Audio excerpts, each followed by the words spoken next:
কি বলবেন দাদা, কি বলবেন? পিছনে কি বলবো ভাই? ছবি কথা বলবে, ছবি কথা বলবে, আমি কি বলবো?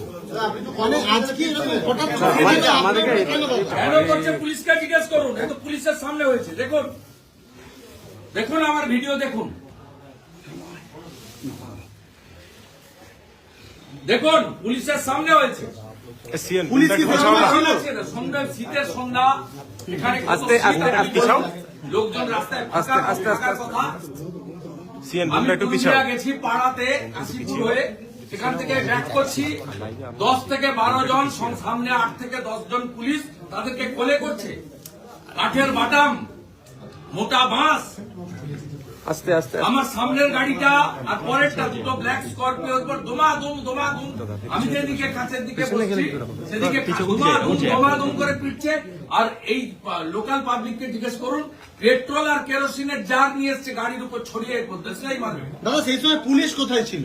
পুলিশ তো কোলাকুলি করছে, ওদের খবর দিয়েছে তো পুলিশ, আর খবর তো পুলিশ দিয়েছে। এই টাইমে এই পাশ দিয়ে যাবে তো পুলিশ খবর দিয়েছে।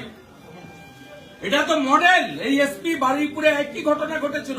এই অরুণ গোপরা তখন বারুইপুর থানায় ছিল, ওই জন্য আনা কাল হয়েছে। থেকে চলছে। কালকে খড়গপুরে আমাকে 7 জায়গায় আটকানোর প্ল্যান ছিল, করতে পারেনি। দেবরাতে 3 জায়গায় প্ল্যান ছিল, করতে পারেনি। আজকে এখানে করেছে, ভেবেছে এইসব করে দিয়ে একে মেরে দিব, নয় গাড়ি পুড়িয়ে দিব, নয় ভেঙে দেবো, এবারে পালিয়ে যাবে ছুটে। পালিয়ে যাওয়ার লোক নই।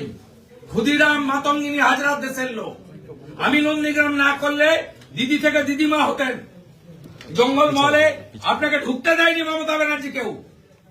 শুভেন্দু 19 সালে বিজেপি জেতার পরে 150 পার্টি অফিস তালা পড়ে গেছিল, আমি এসে খুলেছি আপনার দলের লোককে। এই জিনিস আমি দেখিনি। আমি ছাত্র রাজনীতি থেকে এই এলাকায় রাজনীতি করি, কাজকর্ম করি, মানুষের সঙ্গে সম্পর্ক। আমি এই জিনিস দেখিনি।